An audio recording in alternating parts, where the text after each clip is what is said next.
Well, g'day, Max here again. Welcome back to the shop. So it's been a while since we've had a bit of a shaper video, and I just happen to have the perfect job for it. So we have a piece of material here we have to trim to size. I'll bring you in. So this is an offcut off a piece of 20mm plate. So it still has its rounded edge there from the edge of the plate. 400mm long is our required finish, so I've cut it to just over that, enough just for a quick clean up on the ends. So we need to bring it to a width of about 42mm. It's currently about 70mm, so there's a fair bit to come off the width. And the thickness we have to bring down to 12mm, so there's a fair bit to come off the thickness on either side as well. So when this is finished, what it's going to be is part of a semi-sacrificial. It's a workpiece support, we'll call it. And now this is for our Casto Power hacksaw. I'll show you where it goes on the saw. So if we look at the area of the saw, just in this gap here, now this is where the edge of the work sits on and the blade sits down into it or onto it, cuts into it to the finish of the cut. So yeah, it's a sacrificial piece, and yeah, the original one was, well, it was 10 times worse than munted. So we're making a new one. Yeah, so that's the old one. Quite a muntacious looking affair there, completely shagged. So yeah, we'll get a new one out of that. So I think what I'm going to have to do is set up dual vices on here to easily and securely hold our part. Yeah, one vice just won't cut it. It's going to be a bit much movement going on, so let me get our vices mounted up and we'll get them indicated in. They've only got to be approximately indicated in, doesn't have to be perfect. And then we'll get a tool in and crack on. Okay, so we've got our two vices. We've got our clamps on them, but I haven't tightened the clamps. They're only just barely nipped down with my fingers, just to enable them to self-adjust. So we'll just centralise our part in them.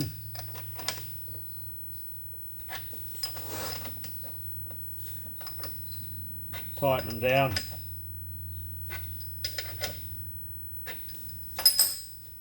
So because this bar, it's unlikely to be very straight, there's no point clocking the vices in and decking around like that, because if this is bent and we put it in a matched pair of clocked in vices, we're going to induce a bend in our bar, which is not what we want. Not for the initial roughing, we don't want to do that anyway. So what we can do now we've got it nipped in the vice, that's the one we want. We can give these nuts a bit of a nip down.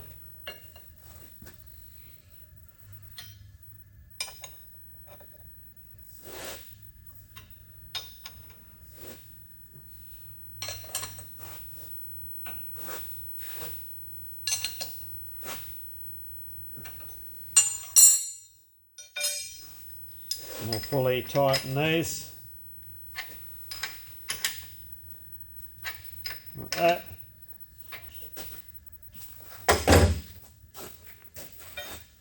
And then give these a...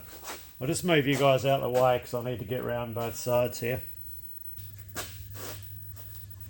Give these a good tighten down.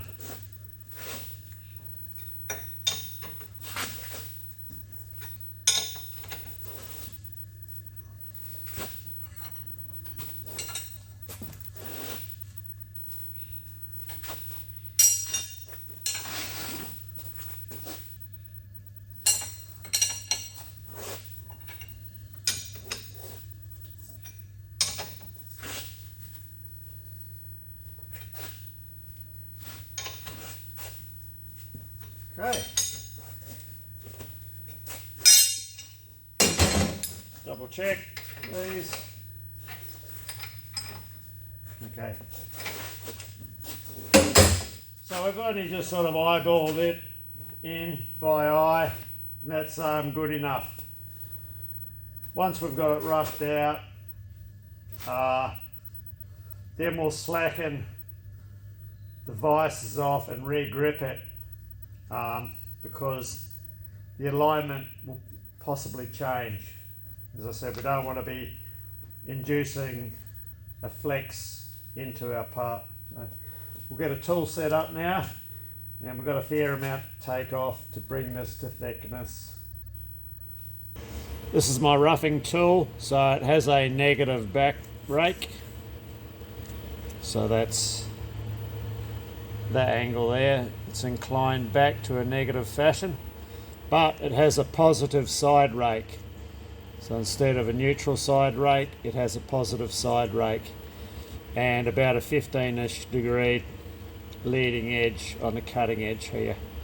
And just a few degrees clearance top and bottom. And we're just making sure we've got a minimal amount of clearance between the top of our part and the underside of our ram when it comes through. We're running it pretty tight, but that will increase as the cut goes.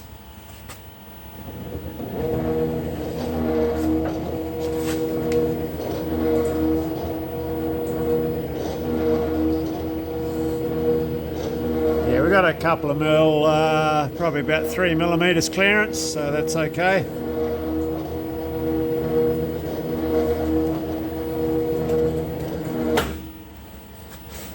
So we'll check our stroke.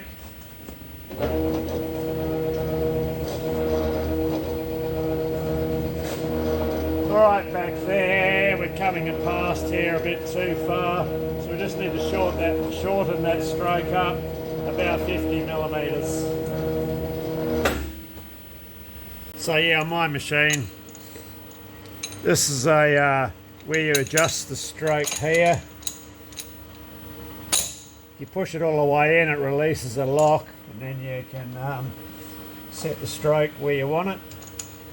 Pull it partially out, make sure that the lock has locked, otherwise the stroke will adjust while you're cutting, which is not a good look. Right, we'll see what we've got. So we've reduced it 50 millimeters.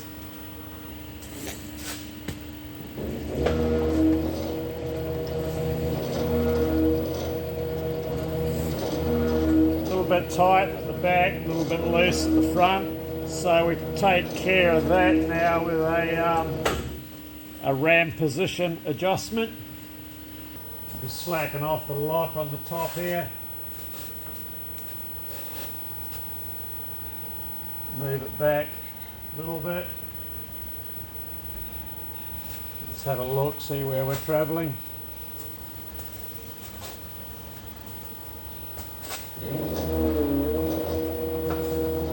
That's good.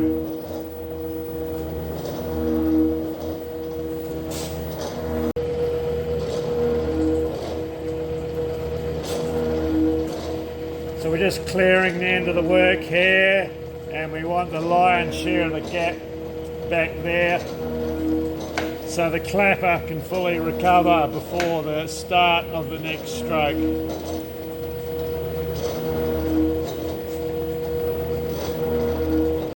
Alright, we're just going to roll through with a 3mm, 120 thou depth of cut, and see how she goes.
Okay, that'll be enough for this side. We're only roughing, so I'll get this D-bird flipped around and we'll bring it within a millimetre of finished dimension.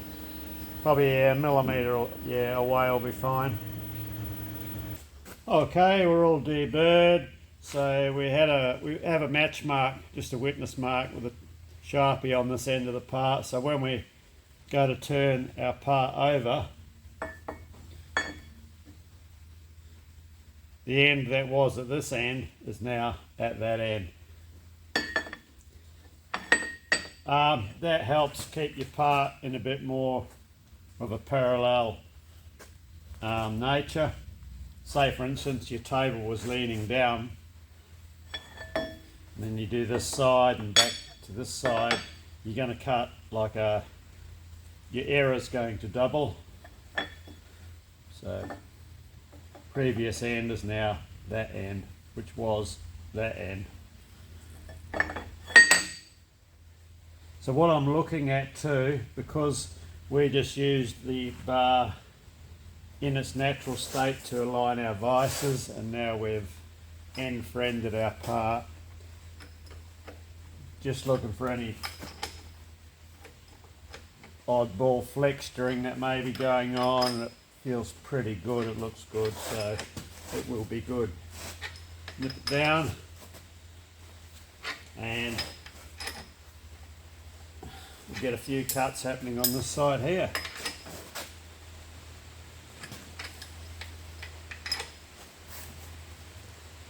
Giving these cheap Chinese vices a bit of whirly, so interesting to see how long they last.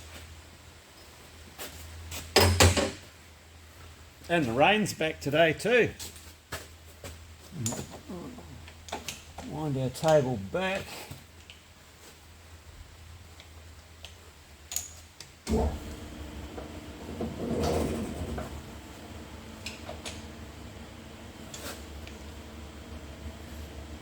That's pretty good. We'll just come down 3 millimeters from here.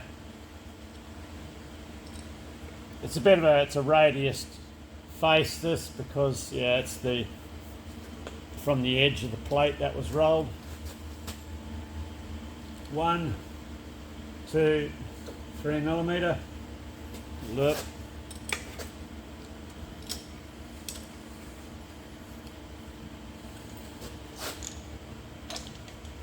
Okay, let's go.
Well, okay, time to wake up again. Probably all dozed off watching the old shaper going backwards and forwards. So what we were doing there was roughing out some parts for our Casto Power hacksaw. Yeah, the thing that the blade comes down onto, and the last piece we were roughing out parts to make the blade holders. So I'll show you the finished item. Yeah, so this piece here was that first piece.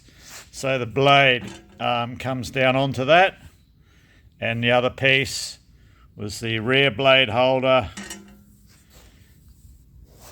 and the front blade holder, which is still to be finished. Alright, so we'll bring this one to a close here. Cheers, thanks for watching, and we'll see you in the next video, hopefully, where we will either be working on our Dean Smith and Grace, most likely. And yeah, we've still got a few bits to finish off on the Casto. So anyway, cheers.